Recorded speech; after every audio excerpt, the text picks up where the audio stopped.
Ante todo, vamos a presentar a nuestra ponente, la doctora Adela Batista, que es adjunta de la área clínica de la imagen médica, que es una manera ahora muy moderna de decir servicio, del Hospital La Fe, y que va a tratar de un tema que el tema de hoy es la oclusión intestinal, diagnóstico y signos de alarma. Y también tenemos con nosotros a la doctora Cristina García, también otra adjunta muy conocida de abdomen y que es editora en jefa de la revista Radiología, que es todo un honor tenerla. Y por supuesto a Salva Pedraza como director de los cursos. Y cuando quieras, Adela, empezamos. Vale.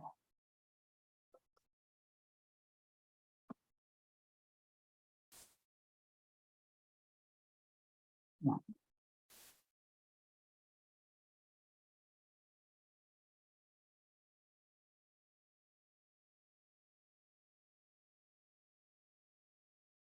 Vale. Vale, ¿ya está? ¿Todo en orden? Todo en orden. Perfecto. Vale, perfecto. Bueno, pues muchísimas gracias por la introducción. Sonia, muchas gracias. Salva, por la invitación y un placer, Cristina, haber compartido estos minutos de debate con vosotros. Soy Adela Batista, radióloga del Servicio de la Fe y bueno, la charla que nos ocupa es la oclusión intestinal, diagnóstico y signos de alarma.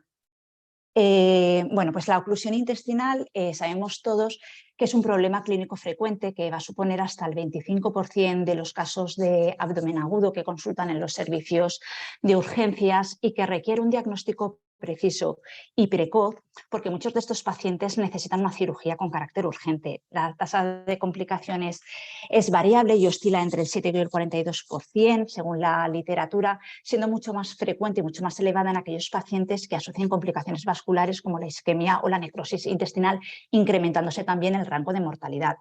Como hemos comentado o todos sabemos, normalmente la clínica, la analítica y la exploración física por sí solas no son suficientes para poder establecer el diagnóstico y necesitamos de las técnicas de imagen. ¿Y qué herramientas tenemos? La radiografía de abdomen y el TAC de abdomen con contraste. Todo ello va a suponer un reto para el radiólogo porque debemos de realizar no solo el diagnóstico de la oclusión intestinal, sino localizar dónde se produce y cuál es la causa del mismo y además descartar la existencia de complicaciones vasculares, porque toda esta información va a tener un impacto en el manejo terapéutico y con la información que vamos a proporcionar debemos decidir si el paciente puede ser subsidiario o tratamiento conservador y evitar de esta manera cirugías innecesarias o si por el contrario necesita una cirugía con carácter urgente. Las causas de oclusión intestinal son múltiples y las más frecuentes son las causas extrínsecas, donde vamos a centrar principalmente nuestra charla. Dentro de este grupo, las más numerosas van a ser las bridas y las adherencias, van a suponer hasta el 85% de las causas de oclusión intestinal. También tenemos las hernias externas y las hernias internas. Quiero hacer un inciso que la causa de una oclusión de intestino delgado por una hernia interna, el porcentaje es bajito, está en torno a un 1 o un 2%, de manera que no nos volvamos locos ni nos entre a veces esa ansiedad de saber si estamos ante una hernia interna en estos pacientes, porque en la mayoría de los casos será una brida o una banda fibrosa la responsable del cuadro oclusivo. Únicamente tenerlas presentes en aquellos pacientes con antecedentes de un bypass gástrico, con una IDRUX, porque tienen una mayor tendencia a desarrollar hernias paraduodenales izquierdas. Con respecto a las causas extrínsecas, serán aquellas que van a tener su origen en la pared intestinal. Dentro de este grupo, la más frecuente va a ser la enfermedad inflamatoria intestinal. Y lo que puede ocurrir es que encontremos un engrosamiento difuso de las paredes por el edema transmural en aquellos pacientes que presenten un brote de actividad inflamatoria que condicione una dilatación retrógrada de las asas intestinales o bien por el contrario estenosis cicatriciales en pacientes con un patrón estenosante o fibrosante. La incidencia de las neoplasias en el intestino delgado es muy bajita, es alrededor de un 2%. Normalmente pues, podemos encontrar linfomas o tumores GIST. Con respecto a las causas intraluminales, como su nombre dice, son aquellas que subyacen en el interior de la luz intestinal.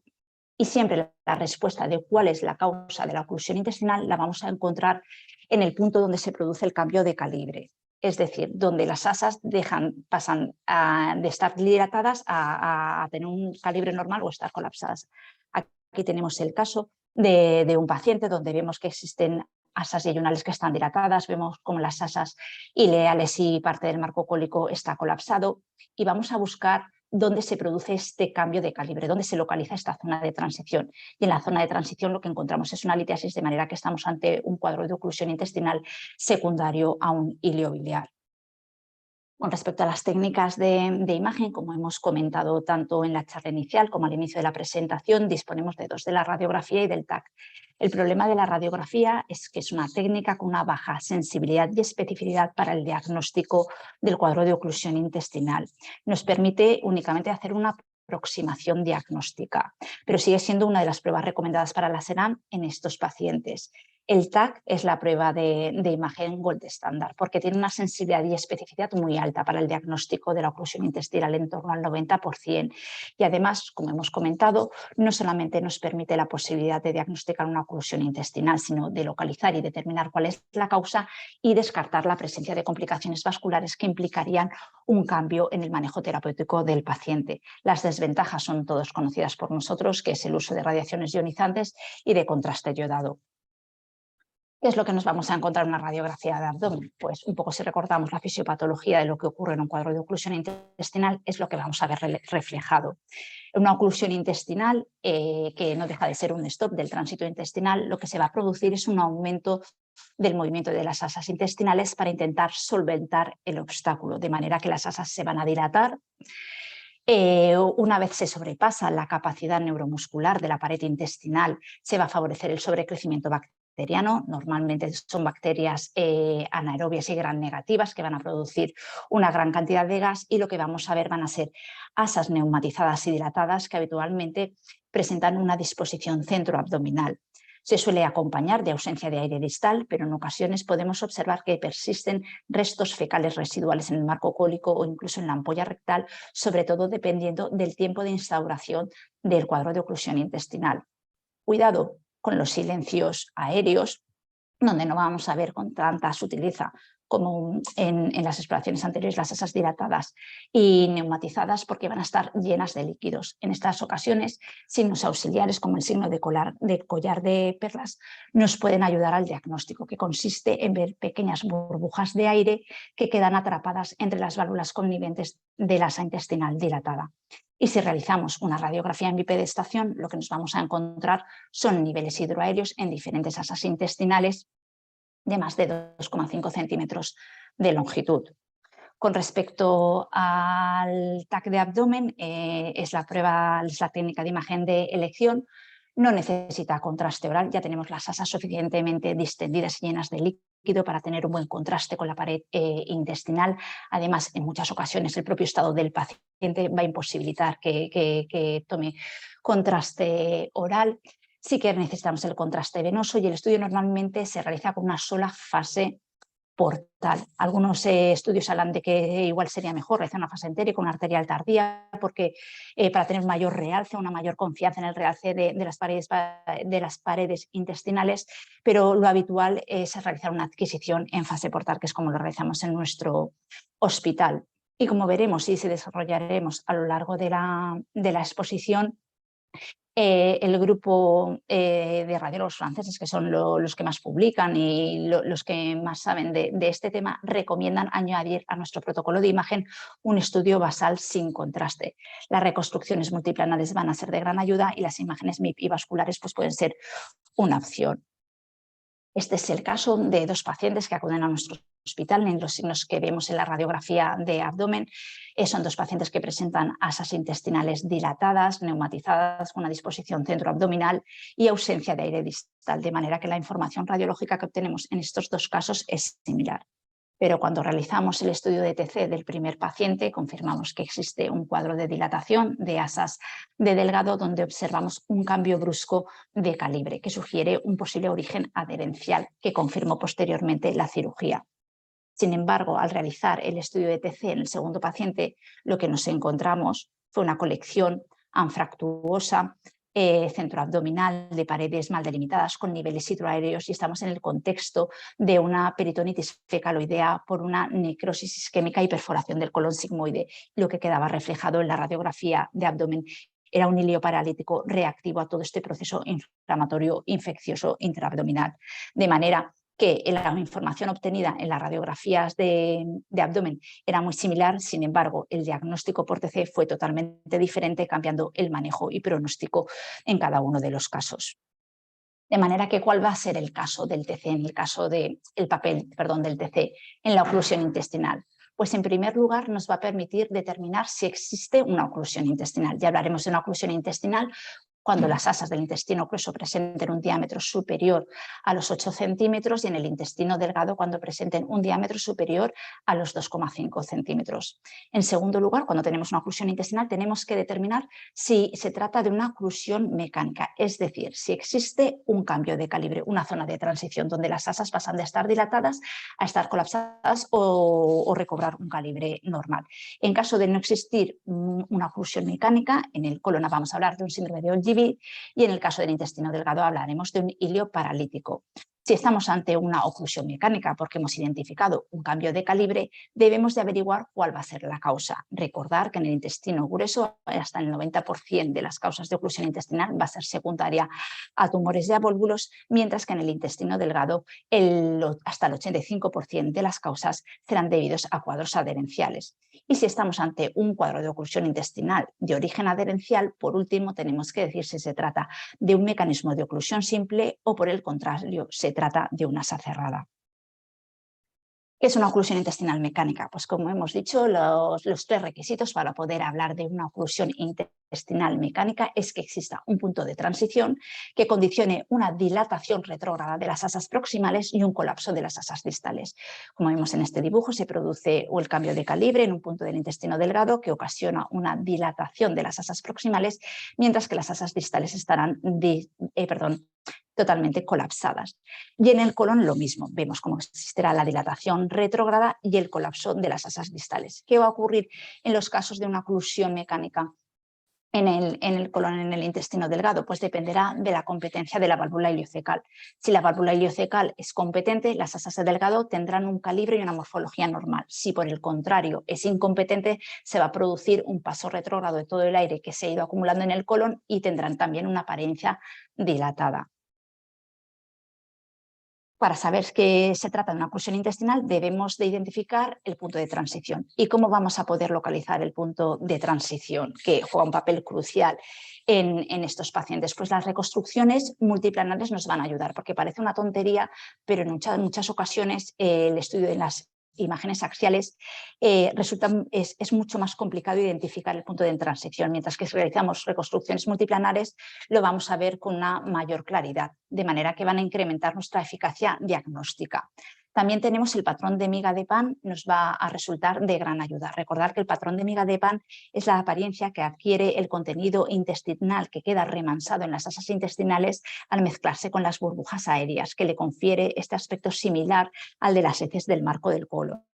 Tiene una prevalencia únicamente del 37%, no es un signo que sea ni específico ni patonomónico de la oclusión intestinal, lo podemos ver en otras situaciones y nos va a servir de gran ayuda para localizar dónde se sitúa el punto de transición. Aquí tenemos el caso de un paciente donde vemos un bonito signo de patrón de heces o patrón de miga de pan y vemos cómo proximal a este se encuentra el punto de cambio de calibre y no va a tener ningún tipo de valor pronóstico.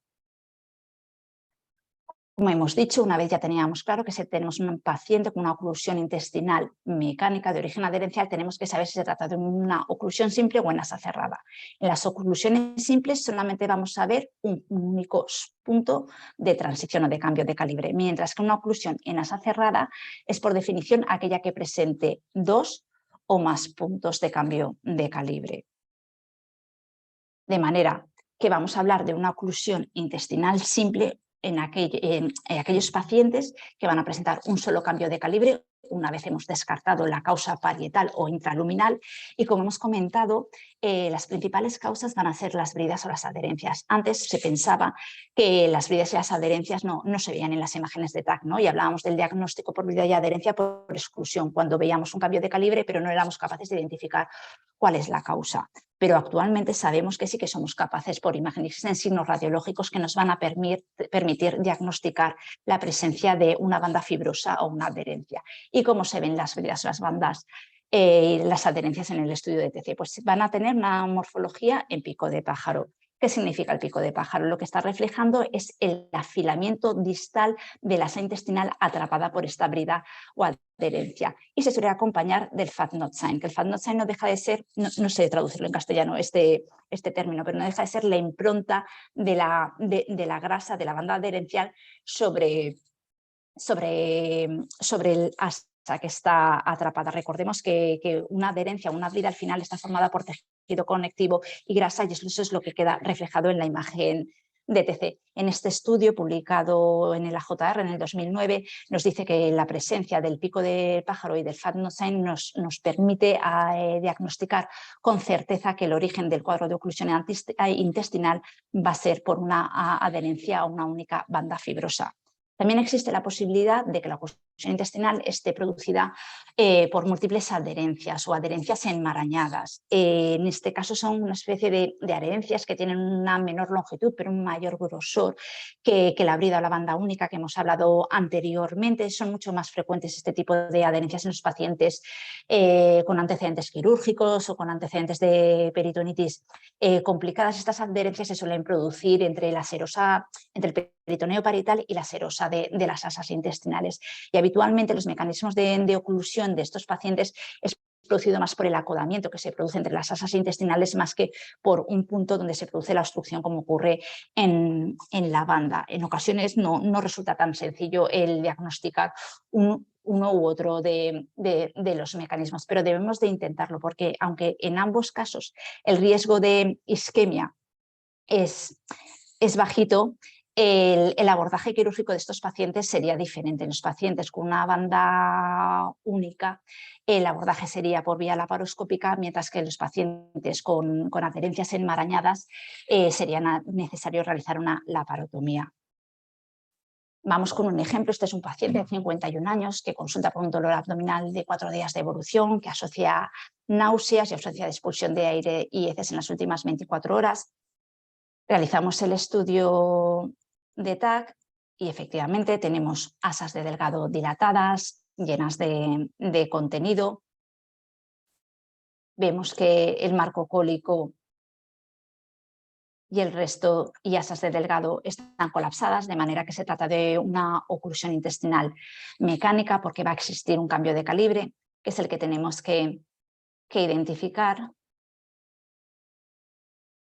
Y vemos como en los cortes transversales el cambio de calibre queda localizado en este punto, como señalan las flechas, que no es tan bonito ni es tan fácil de identificar, mientras que en las reconstrucciones sagitales vemos claramente cómo se produce el afilamiento de la asa intestinal justo en el punto donde se produce el punto de transición, y vemos dibujado claramente nuestro signo del pájaro, de manera que podemos decir con total seguridad que estamos ante un cuadro de oclusión intestinal de origen adherencial producido por una banda fibrosa. Este paciente no presentaba signos de complicación vascular en el momento de realizar el estudio de TC y evolucionó se trató de manera conservadora y evolucionó de manera favorable, dándose de alta sin necesidad de ningún tipo de cirugía. De manera que si nos planteamos si existen signos radiológicos que nos permitan determinar o orientar el manejo en un paciente con una oclusión intestinal simple, pues podemos decir que si en un estudio realizado por el grupo francés, vais a ver que prácticamente toda mi bibliografía que aporto es del grupo de Millet, de Martins, del grupo de los franceses, donde estudiaron a 159 pacientes diagnosticados por un cuadro de oclusión simple de origen adherencial sin signos de complicación intestinal, donde se trataron de manera conservadora. En 113 pacientes el tratamiento fue un éxito, pero 46 pacientes requirieron cirugía. Si nos fijamos, de los 46 pacientes que requirieron cirugía, casi la mitad de ellos en el momento de la cirugía se encontraron más de un punto de cambio de calibre que no había pasado desapercibido en el estudio de imagen. De manera que podemos concluir que tenemos como factores predictivos del éxito del tratamiento conservador en pacientes con un cuadro de oclusión intestinal cuando identifiquemos un solo cambio de calibre, es decir, que se trate de un mecanismo de oclusión intestinal simple, y cuando la localización del cambio de calibre se sitúe anteriormente. Vamos con otro ejemplo, un paciente de 62 años que también consulta con una clínica similar a la anterior paciente, dolor abdominal, cólico, inespecífico, con ausencia de expulsión de heces y de aire, y le realizamos el estudio de TC. Vamos pasando las imágenes donde vamos viendo que tenemos asas de delgado que están dilatadas, con niveles hidroaéreos en el interior. El marco cólico no nos llama la atención. Y ya empiezan a aparecer asas de delgado que presentan un calibre normal, perdón. ¿Vale? Pues tenemos que empezar nuestra búsqueda del punto de cambio de calibre para determinar cuál es la causa. Tenemos aquí nuestro primer punto de cambio de calibre. A ver, perdón. Ahí está señalado. Pero no debemos de detenernos ni tener la satisfacción de, ya hemos encontrado un cambio de calibre, pues ya lo tengo claro, se trata de un cuadro de oclusión intestinal, tiene pinta de ser una adherencia porque vemos el signo del pájaro, la impronta de la grasa y se acabó, sino que siempre tenemos que ser muy meticulosos y muy cuidadosos y confirmar que no se nos escapa y no existe otro cambio de calibre. Habitualmente los cambios de calibre todos ellos suelen estar en proximidad, entonces una vez hemos encontrado uno, tenemos que revisar las imágenes de manera cuidadosa para descartar, la existencia de un segundo cambio de calibre, que en este caso está localizado aquí, como señala la flecha. Si realizamos las reconstrucciones multiplanares, la imagen es mucho más sencilla. Vemos claramente cómo existen dos asas que presentan un afilamiento, el signo del pájaro, con la impronta de la grasa por la existencia de una adherencia que estaba produciendo el cuadro de oclusión en asa cerrada, como se confirmó posteriormente en la cirugía. De manera que cuando tenemos un paciente en el que vamos a diagnosticar que existe un cuadro de oclusión con mecanismo en asa cerrada, tenemos que valorar si existen signos de isquemia, porque en caso de no existir se puede intentar un tratamiento conservador, pero si identificamos signos de isquemia intestinal en el estudio de TC, estos pacientes requieren una cirugía urgente. De manera que tiene una gran importancia llevar a cabo el diagnóstico de una oclusión intestinal en asa cerrada, porque estos pacientes van a tener un mayor riesgo de complicaciones isquémicas. ¿Y por qué? Porque al existir diferentes puntos de transición se va a producir una mayor dilatación de las asas al quedar acumulado el líquido, que va a producir una dificultad en el retorno venoso, una congestión venosa no solamente de la pared intestinal, sino también del meso del asa afecta, que va a conducir al edema de la pared intestinal, al compromiso arterial, dando lugar a la isquemia y a la posible necrosis. Además, estos pacientes tienen un mayor riesgo de volvulo y un mayor riesgo de fallo al tratamiento conservador. Y aunque todo esto parece como muy sencillo, a la hora de ponerlo en marcha, pues no lo hacemos tan bien, y nuestra sensibilidad y especificidad en el diagnóstico de asa cerrada no es tan alto como nos gustaría. ¿Y por qué puede ser? Pues bien, puede ser por los patrones atípicos o por la satisfacción de, una vez ya hemos encontrado un punto de cambio de calibre, pues ya nos damos por satisfechos y ya realizamos el diagnóstico, y por eso tenemos que ser siempre especialmente cuidadosos ante un cuadro de oclusión intestinal y revisar siempre con gran detalle y con detenimiento lo que ocurre en las asas alrededor de donde se ha producido el cambio de calibre, para que no pase desapercibido un segundo cambio de calibre. Este es el caso de un paciente de 68 años que también consulta por una clínica de dolor abdominal. Realizamos el estudio de TAC y lo mismo, tenemos asas de delgado que están dilatadas y distendidas, con asas normales. Entonces vamos a buscar dónde se localiza este punto de transición. Y vemos como en este punto tenemos también dos puntos de transición que se ven muy bien en esta imagen parada y en la reconstrucción coronal. Es cierto que el asa que está aquí parcialmente atrapada por la banda fibrosa no presenta tanta dilatación como las asas aferentes a este punto de cambio de calibre, y pudiera haber pasado desapercibido. Pero, como hemos dicho, tenemos que ser siempre muy meticulosos para llevar a cabo el diagnóstico preciso. Y en este caso se comprobó quirúrgicamente que existía una brida que iba desde el peritoneo, perdón, desde el aumento mayor al meso del apéndice, por el que se herniaba parcialmente parte del ilion terminal, condicionando esta oclusión en asa cerrada.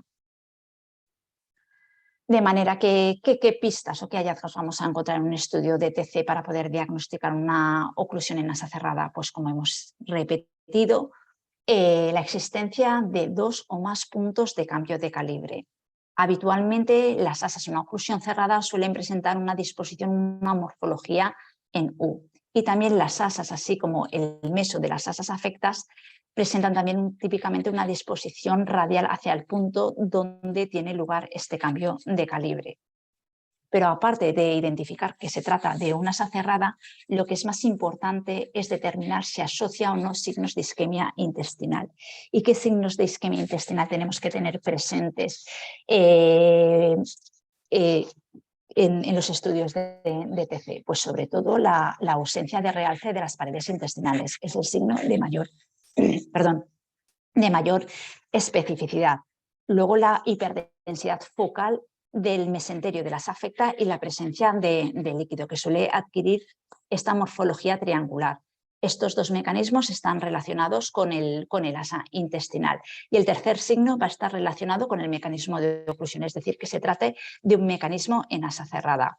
La presencia de dos de estos tres signos tiene una alta probabilidad pretest de que estos pacientes sufran una isquemia intestinal, de manera que es indicación de tratamiento quirúrgico. Por el contrario, la ausencia de cualquiera de estos signos, la ausencia de estos tres signos tiene un alto valor predictivo negativo para isquemia intestinal, lo que nos permitiría apostar por un tratamiento conservador del paciente. Los franceses, cuando dicen la lista de los 3 puntos que debemos de tener presente, los 3 signos radiológicos que tenemos que tener presente para descartar una isquemia intestinal, hablan también de la hiperdensidad de las paredes intestinales en el estudio basal. De aquí la importancia para ellos de a todo paciente con una sospecha de un cuadro de oclusión intestinal incluir en el estudio DTC un estudio inicial sin contraste intravenoso, para poder diagnosticar con certeza esta hiperdensidad de las paredes intestinales, que si realizamos únicamente la adquisición tras la administración del contraste puede pasar desapercibida. Esta hiperdensidad lo que está traduciendo es una necrosis hemorrágica, que es signo predictivo de necrosis intestinal irreversible. De manera que ellos han demostrado en una reciente publicación del 2020 que el realizar el estudio de abdomen en un paciente con una sospecha de oclusión intestinal, incluyendo esta fase sin contraste, va a mejorar la confianza y el rendimiento diagnóstico, además de incrementar la concordancia interobservador. Este es el caso de otro paciente que tiene como antecedente una gastrectomía con un bypass, con una de Rux, que acude por un cuadro de dolor brusco. Y si repasamos todo lo que hemos ido comentando, estamos ante un cuadro de una oclusión intestinal. Tenemos las asas de Delgado que están distendidas, vemos como el colon está parcialmente colapsado, y además del cuadro de oclusión intestinal es claramente evidente los signos de isquemia intestinal que asocian estas asas, porque estamos viendo cómo existe un hiporrealce, incluso una ausencia de realce en algunas de las asas intestinales. Vemos cómo existe la rarefacción, la presencia del líquido subperitoneal en el meso de las asas afectas, e identificamos claramente que existen 2 puntos de cambio de calibre, 2 puntos de transición.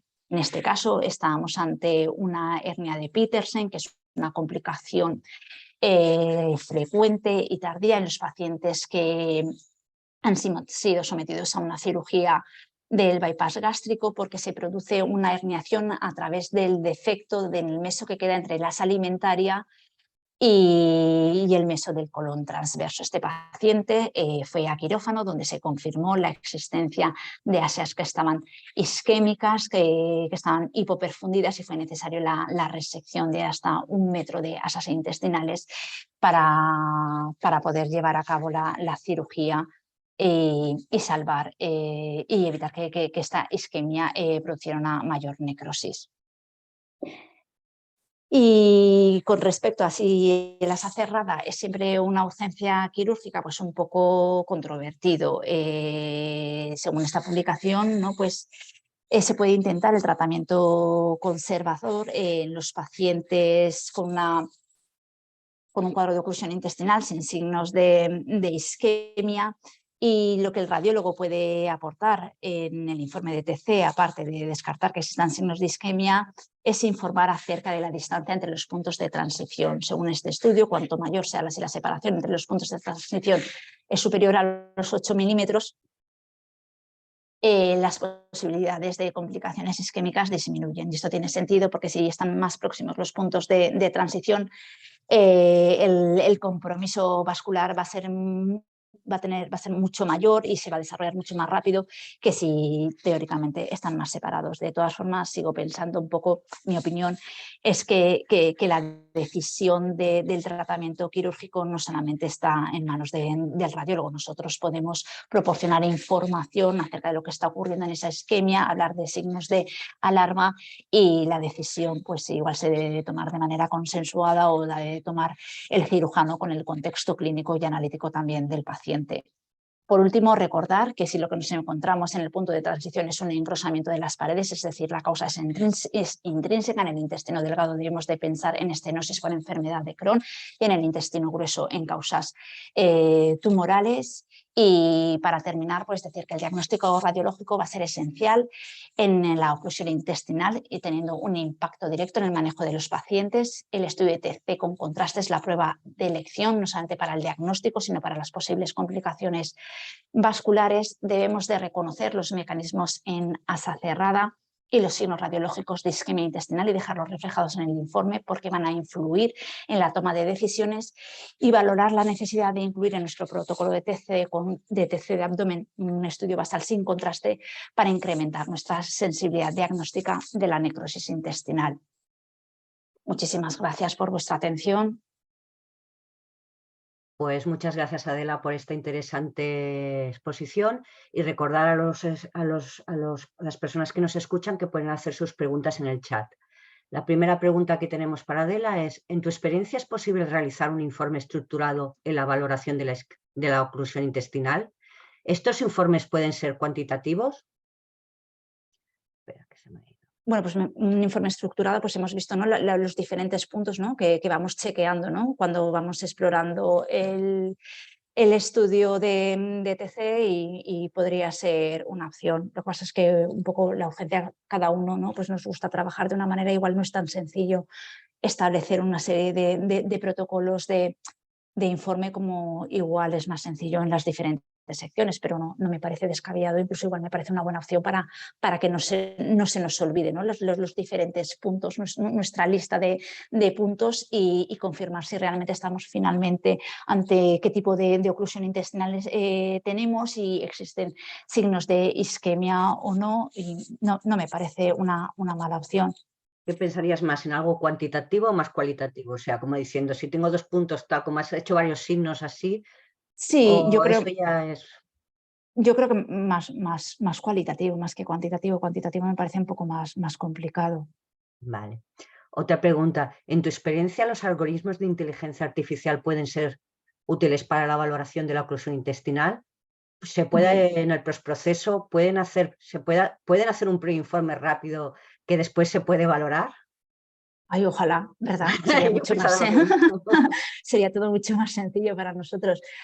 Actualmente nosotros no disponemos de esa herramienta, pero por supuesto que confío que la inteligencia artificial en los mecanismos de oclusión intestinal, pues por supuesto, pues puede ser una herramienta muy útil, ¿no? Pues para identificar, ¿no? con seguridad dónde se produce el cambio de calibre, o dónde pueden aparecer esas pequeñas hiperoatenuaciones de la grasa del meso de las afecta, ¿no? De ponernos en alerta, decir, oye, cuidado, que esta grasa no es normal. O sea, creo que sí que puede ser una herramienta que sea muy útil, pero actualmente los algoritmos no están hechos, pero sí que creo que en un futuro será una herramienta que nos va a facilitar el trabajo. Bueno, otra pregunta es: ¿El TC espectral puede ser útil para la valoración del paciente con oclusión intestinal? Sí, yo creo que yo no tengo experiencia porque nosotros disponemos de un único TC espectral, pero no se encuentran en los servicios de urgencia, se hace para pacientes programados. Pero creo que la ventaja del TC espectral es lo que hemos comentado. En urgencia siempre te llevas la sorpresa con el paciente, entonces haces el protocolo, pues igual con una adquisición únicamente venosa y puedes tener dudas, ¿no? Si no hemos hecho este estudio sin contraste, entonces la posibilidad de realizar con el TC espectral, de obtener un estudio basal sin contraste, ¿no? Para realmente valorar si esa hiperdensidad es debida al yodo o a la necrosis hemorrágica, pues por supuesto que serviría de ayuda, y supongo que los servicios que dispongan de él tienen una ventaja sobreañadida sobre los que trabajamos con un TAC no espectral, aunque personalmente, ya te digo, no tengo experiencia en el campo, pero por lo que he leído en la literatura creo que es una ventaja, podría ser una ventaja en estos pacientes. Bueno, nosotros sí que teníamos también uno que podíamos utilizarlo por urgencias, pero a veces no es tan fácil, porque como los pacientes no están tan bien orientados, tú vas poniendo el que está vacío. No puedes esperar solo utilizar el espectral bueno que tenemos. Entonces, Ya. claro, nadie te dice, entonces, como tú bien has dicho, óstima, ¿qué ha salido? Pero te lo han pedido por, no sé, una diverticulitis o alguna cosa así, y es muy difícil. A veces tendrían que ser todos equipos espectrales Sí. y buenos para que esto fuera maravilloso. No sé si opinas, Cristina, lo mismo. Pero ese es el problema que tenemos, que no es tan fácil. Luego, otra pregunta es, ¿la ARM puede ser útil para la valoración en los pacientes con oclusión intestinal?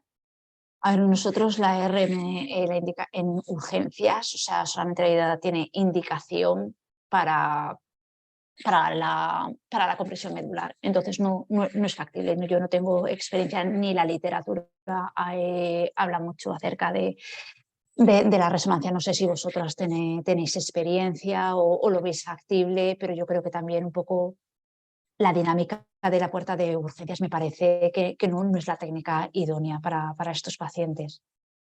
Hubo No, una no, época que... Ah, perdona, Cristina, habla no, primero. perdona, Sonia, di.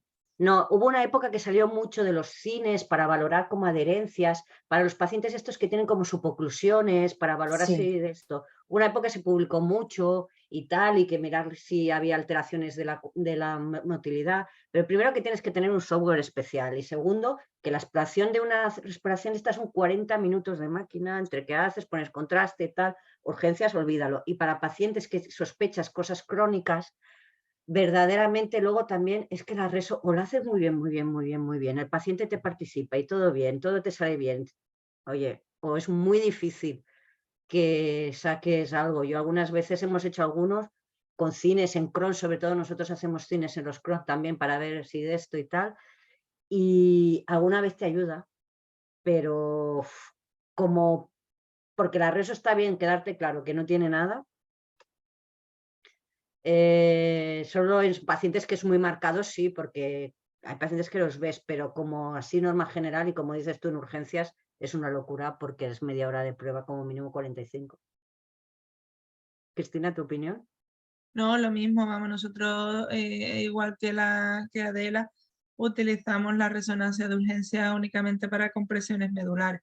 No nos hemos planteado, bueno, alguna vez hemos metido alguna embarazada con sospecha de apendicitis que no hemos visto en la eco, pero muy puntualmente.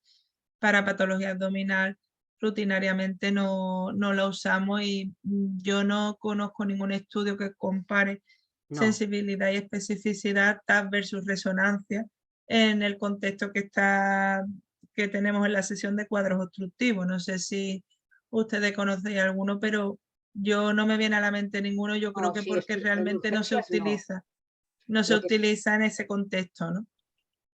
se utiliza en estos que tienen adherencias crónicas, estos que hacen como suboclusiones, a ver si pescas la adherencia crónica, a ver si pescas alguna cosa así, pero no en pacientes agudos, sino en pacientes que te Claro, pueden dar a otro. lo mejor eso, Pero ni en esos cuadros está. suboclusivos de repetición, sí, pero como un paciente programado, no Sí. como un paciente en el contexto urgente. Y en esos, entre comillas, la utilidad. Tampoco tiene mucha rentabilidad. Sí. Porque verdaderamente cuando los pescas, estos cuando los pescas es cuando vienen agudos, oclusivos. Cuando están revertidos, muchas veces, como todo se ve normal, no los pescas. Entonces, Claro. que yo solo he visto experiencia en eso, pero entre comillas, como diciendo que lo mejor a un sopo oclusivo es pescarlo en el momento que está ocluido y ahí lo Claro. pesco siempre. Sí. Otra pregunta más que tenemos para Adela es, en tu experiencia, ¿las técnicas de medicina nuclear podrían aportar valor añadido en estos pacientes con oclusión intestinal? Pues yo creo que no, pero ya te digo, no soy médico nuclear, igual me estoy equivocando, pero habitualmente no se me pasa por la cabeza, o sea, ¿no? la actividad metabólica que puede valorar, creo que con el estudio de TC es suficiente, pero bueno, desde mi desconocimiento de la parte de medicina nuclear que yo tengo. Yo tampoco tengo mucho conocimiento, pero estoy de acuerdo contigo. Otra pregunta. ¿Cuáles son los retos de futuro en la valoración de los pacientes con oclusión intestinal? Bueno, pues yo creo que el reto para todos nosotros es que es el diagnosticar con certeza de la asa cerrada, ¿no? Que pues yo cada vez que oigo charlas digo, es que es súper fácil, y luego llega el paciente en urgencias y me vuelvo loca, ¿sabes? O sea, haciéndome PRs, girando la imagen, dándole miles de vueltas. Creo que realmente es mucho más complejo de lo que parece en muchísimas ocasiones, y que tiene una gran importancia para el manejo del paciente. Y luego eso, valorar con mucha delicadeza los signos de isquemia intestinal, ¿no? Porque para poner sobre aviso a los cirujanos, y ya que sean ellos quienes tomen las decisiones que ellos crean oportunas, porque pues bueno, pues supongo que a veces no pasa según el equipo quirúrgico que hay de guardia o de urgencias, o si no les dices las cosas con claridad, pueden haber luego errores o malinterpretaciones que siempre al final que el principal damnificado es el paciente, y en esto lo tenemos que tener presente. Y como última pregunta, ¿existen guías internacionales estandarizadas para indicación técnica e interpretación de los pacientes con oclusión intestinal? Bueno, yo guías estandarizadas radiológicas no he leído, pero tienes múltiples publicaciones, sobre todo del grupo de Mark Things y de Milet en los últimos años, donde te recogen todos los protocolos de imagen, todos los hallazgos radiológicos, con múltiples metaanálisis para que simplifican, creo, bastante el trabajo y los hallazgos, y que he intentado que queden reflejados en las charlas. Luego, a continuación, hay felicitaciones por tu exposición. Y luego quería comentar a Cristina si quiere hacer alguna valoración, alguna aportación final como experta. Bueno, yo unirme a las felicitaciones, Adela, porque la obstrucción intestinal es un tema que por mucho, como tú dices, que por mucho que nos lo repitan, siempre surgen dudas, ¿no? Por ejemplo, ahora que desde la revista Radiología se ha publicado el suplemento de urgencia, uno de los artículos sobre obstrucción intestinal, y es el de los que más descarga tiene, justo con el código ITU, el que más descarga tiene es el de obstrucción intestinal, porque es un tema que siempre queremos buscar esa zona de transición, que siempre queremos afinar el diagnóstico, no siempre es sencillo. Lo de la obstrucción en asa cerrada, las hernias internas, son temas que siempre son recurrentes. Muchas veces tú ves una hernia interna súper clara y no se confirma en la cirugía, o al revés, son temas muy, muy complicados que requieren muchísima experiencia y mucha correlación, ¿no? Como la que tú has hecho en los ejemplos tan ilustrativos que nos has presentado. Sí, volver a decir que lo de la radiografía convencional tiene una rentabilidad muy baja en el diagnóstico de la obstrucción, y que yo creo que de todas las técnicas diagnósticas disponibles, el TAC pues sigue siendo el gol estándar, el más rápido y el más eficaz y el más sensible dentro del contexto de la urgencia. Y bueno, interesante también el apunte que has hecho sobre incorporar la fase basal, porque es verdad que la fase basal ante la sospecha de un cuadro obstructivo en muchos servicios no se añade. No sé si ustedes siempre le añadís de rutina en los cuadros obstructivos cuando ya hay sospecha de que haya sufrimiento o algo. Nosotros habitualmente no la ¿verdad? incluimos. Lo que pasa es que después de cada vez que vas a cualquier charla que escuchas de los franceses, vuelves al hospital y dices, esto hay que ponerlo en marcha, esto hay que ponerlo Claro, es en que marcha. es lo mismo que estaba yo pensando mientras te estaba escuchando. Digo, pues nosotros no lo hacemos, a no ser que sea en el contexto a lo mejor de una lo que decía Sonia, que no esté bien orientado el paciente como cuadro obstructivo y que diga, mira, esto es una isquemia mesentérica o lo que sea. Sí. Y ahí sí sueles añadir la fase basal, pero si te viene de cuadro obstructivo como tal, nosotros no lo hemos añadido, es una cosa que tendremos que empezar a valorar también. Así que Sí. muchas gracias por la aportación. Nada, de hecho, en un apunte, en una charla que escuché de la ESGAR hace poco, comentaban que ellos proponían incluso en cualquier estudio abdominal de paciente de mayor de 70 años, directamente realizar un estudio trifásico en urgencias, un poco eso por la mala orientación y la rentabilidad, ¿no?, de que podría tener el tener todas las fases para poder realizar con mayor certeza y precisión el diagnóstico. Yo lo he comentado en mi servicio, pero no he conseguido Bueno, muchos adeptos, pero bueno. seguro que poco a poco se va consiguiendo. No sé lo que os parece a vosotros, si os parece un poco descabellado o si os parece que la idea que tendría sentido. O, Es que es mucha carga, mucha tralla con lo que se hace en TAC de urgencia, 3 fases, todos los pacientes, y entonces ya los clínicos ni piensan. Nada. Totalmente, Ahora eso vamos a estaba hacer yo la pensando, lítica, digo, adentro. ya hazle todo y un poco tiro Te al haces la pato a ver qué clínica, sale. le pides el TAC y esperas a que te venga el TAC para decir, señor, tiene esto, no se preocupe que lo operamos, señor, le mandamos para casa. Bueno, Lo dejaremos estar.